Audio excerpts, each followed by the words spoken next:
Good morning, YouTube. Welcome back to Scott Family Homestead. Today we are going to put new shingles on the roof of the cabin.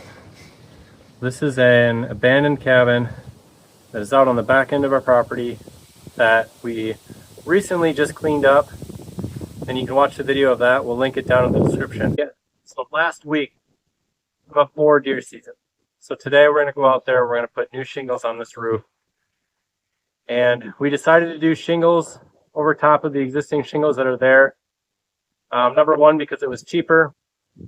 And we didn't have the extra money to build metal. So that was kind of a big driving factor for us. And number two, it's just easier. It's way back in the woods. We don't have a dumpster. We don't have anything that we can put those old shingles into and dispose of them properly. And they're not in bad shape. They're even enough that we can put shingles over them. It's not going to affect the way that the shingles look or act. We will lose a little bit of service life on these new shingles. I've read you'd probably lose about 50% of the life of a shingle. We'll probably still have a couple of decades left on this roof with these new shingles that we put on. This is our option for right now. Being on a tight budget, it's what we could do. We did look at metal roofing, but we just could not afford to put the roofing on, plus all the extra accessories that we need to make that watertight. So this is what we're going with today. So come along with us, and we'll show you kind of what we're doing as we do it. My father-in-law is out here today. He's helping me out. So you'll see him up on the roof, helping to do stuff. He's been out here already, moving shingles around and getting the vents off the roof for me.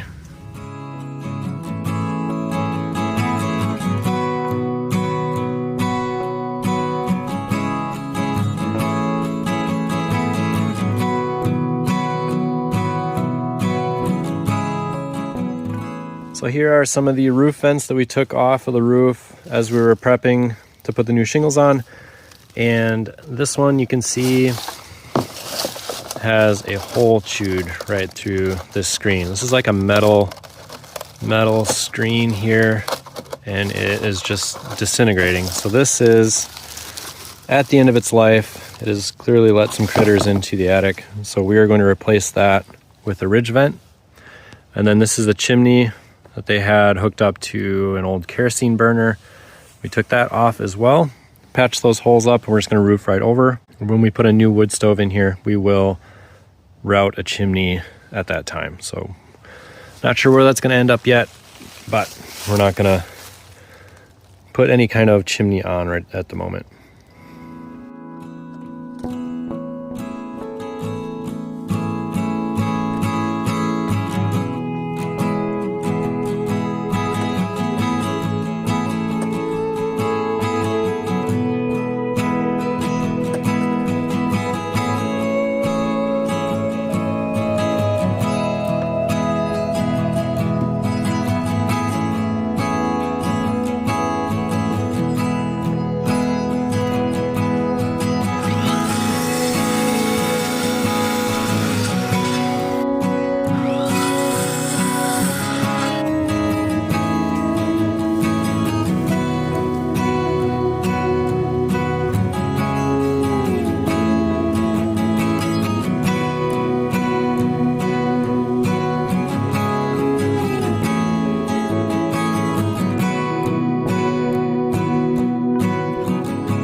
All right, so I'm up here on the roof. We've got about 4 rows put down, a couple more started.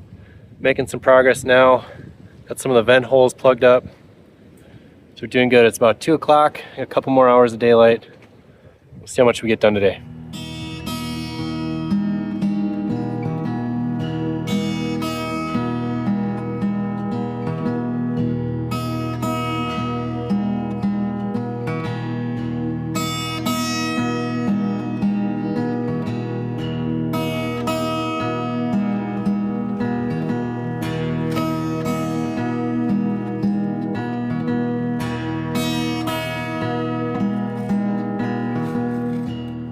So we're running out of daylight here. We've got one side just about done. The The other side about half done. So we'll be back tomorrow. We're gonna put in a ridge vent and finish this project up. Good morning. It is roofing day 2 out here at the cabin. We've got this side here just about done. We're almost up to the peak. The other side over here, we're about halfway. We're starting to work our way up. Right here is one of the 4 vents that came out of this roof. But we took those vents out since they were beyond their lifespan, and we patched these holes up. What we're actually gonna do is we're gonna take this ridge and we're gonna cut along the end here and put in a ridge vent. So that'll allow all of this roof to breathe. And inside there's a ceiling that's attached directly to the roof trusses. So these vents, although there were 4 of them, it was only venting out a couple of cavities in that roof and the rest was staying put. So a ridge vent here is gonna allow a lot more ventilation, a lot more airflow to keep that attic space an appropriate temperature and keep it from getting too hot. So that's what we're gonna work on right now. I wanna get this hole cut here so that we can put the ridge vent on. Making good progress. Hopefully we can get this finished up today. So what we've got right here, down in the truck, I've got the generator. We have an extension cord that's run up to the roof and a circular saw. I'm just gonna take that and run a straight line on either side of the peak here. And then that will unroll the ridge vent that we have. And we'll just tack that up there. We've got a hip and ridge shingle that we'll put over the top of that once all the shingles are on. First thing first, I want to get that ridge vent cut out.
All right, it's not pretty, but it'll do the job. This ridge vent just opens up the top here. We'll put a layer of material on top that allows the air to flow through. End caps on it so critters can't get in. And then we'll put the hip and ridge shingle cap over top. So it's tough work getting through the old shingles and figuring out the depth and how deep you need to go. I've got just like a couple feet over here left to do, so I'll do that. Should go quicker now that I know how deep I need to go. And then this is gonna allow that attic to breathe so much better. I don't know how people do this as a full-time career. Like, I did shingles, I had help from my father-in-law. We did maybe 3/4 of this, and I'm sore. My back is sore. I could barely stand up the next day. It's tough work. I give everybody huge credit that does this on a day-to-day basis. And also, like, that says nothing about all the invisible labor too. Like Christine right now at home with kids, watching them, making sure they are taken care of, homeschooling Micah, all that stuff. I wouldn't be out here today if it wasn't for her. And she does so much more too that's not even, you're not even able to see it in these videos. Like doing all the measurements and helping me figure out how much shingles we need, what we need of different things like nails, and making sure we've got all the things that we need to fill these holes and patch everything, and if we need drip molding or not, if we need the felt paper for this or not. And she does all that. She got the whole order ready to go at Menards. And I could just walk in, grab the stuff I needed, leave, and come back and start doing the work. So that takes a huge amount of work off of my shoulders, and I appreciate that so much. So I'm gonna finish cutting this out and then grab some lunch, and we'll go from there. Hopefully we can get this thing wrapped up today. All right, so I'm back at the house. Change of plans. Wanted to do that last couple feet of ridge vent and cut that out. And the motor on my saw overheated and it's currently smoking. This one is shot, and this was a new saw. I mean, it's got a couple years on it, but I don't put a lot of mileage on these things. It's a Craftsman. We got it a few years ago, and it has quit. So I'm upgrading now to the $2 saw that I got, oh my gosh, maybe close to 10 years ago. I bought this thing at a garage sale for about $2. Currently has a blade on backwards right now.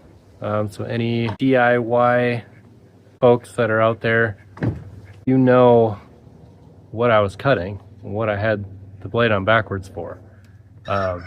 You'll know exactly how I treat this thing. But it won't quit. It's been going forever. So I'm gonna get this thing, flip the blade around, get that back up and operational, and do that last couple feet of the ridge vent, and then we'll start finishing up the shingles. All right, guys, back out here, finished cutting the ridge vent with that old saw of mine, and I put the material on top. It's sort of like corrugated foam. It's got a mesh on the inside that allows the air to flow in, and the top side is waterproof, so the water flows off and down the roof. So I got this put on. I'm gonna finish putting on the shingles. All right, guys, we have the roof completely done here. Feels good to have this project done. It is going to be so much more watertight for winter. I'm not gonna come out in the spring and be worried about what I'm gonna find inside the cabin. This is gonna keep all the water and ice and snow and everything else out of the cabin. And it's just gonna make it so much better. So you can see here, we've got our ridge cap on. We put the hip and ridge shingles on over top, and it's looking pretty good. It's just got this little space underneath with that sort of plasticky kind of material, and then a mesh inside so the air flows up and then can go down, vice versa. It can come up and then out the roof. But it makes it super easy to do any kind of roofing. We don't have to cut around any openings. We don't have to worry about making sure that those openings are watertight. It just goes right over the ridge. A little bit of work to get that cut open, but we're all set. So this roof is now ready for winter. Bring on the snow. So now that we have the roof put on this cabin, the next thing that we're gonna have to tackle is this siding. And you can tell there has been a porcupine that, the porcupine lives underneath this cabin and comes up and has been chewing on the siding. And if you come here and look, you can see that the outer wall has been chewed through completely. The insulation is gone. There's a vapor barrier here that's torn. And then inside here is the car siding that is on the inside. So what we're gonna do, we're gonna take a skill saw and we're gonna cut a straight line all the way across underneath this window to get rid of this stuff that has been chewed on. And we're gonna put some T111 siding. We're gonna attach that to this cabin on the outside and patch up this eaten through wood here that is basically just an open door for any kind of critters. So we get that patched up. The front has to be done. The sides are not as bad, although on the bottom you can see that there's a little bit going that's been chewed on. So we're going to take this, we're going to go all the way around, and we'll put that paneling on there and get that all patched up so that this cabin will hopefully not have any critters and it's not going to leak from the roof. So those are two huge steps that we can take to save this cabin. Now we're going to have to wait a little bit on this outdoor siding project, mostly because of budget. We spent a good amount of money to put the roof on. That took, it was close to like $900, I think. I think it was $800 or $900 to get the roof put on, and a lot of that money came from the YouTube video where we cleaned the inside out and got all of the old junk out of there. Thank you so much to all of you for watching and for commenting, liking, sharing this video and all of our cabin videos, because all that provides the revenue that we need in order to take on projects like this. Feeling pretty good about having the roof done to keep the water out of the roof. This siding is going to need to be taken care of. So keep watching, guys. Keep liking videos. Hype this video on YouTube and get that algorithm to pick this up and send it far and wide. Thank you guys for watching. We appreciate each and every one of you. It means so much to us to have you here. I don't remember how Mom signs off. Thank you all for watching. Bye, guys.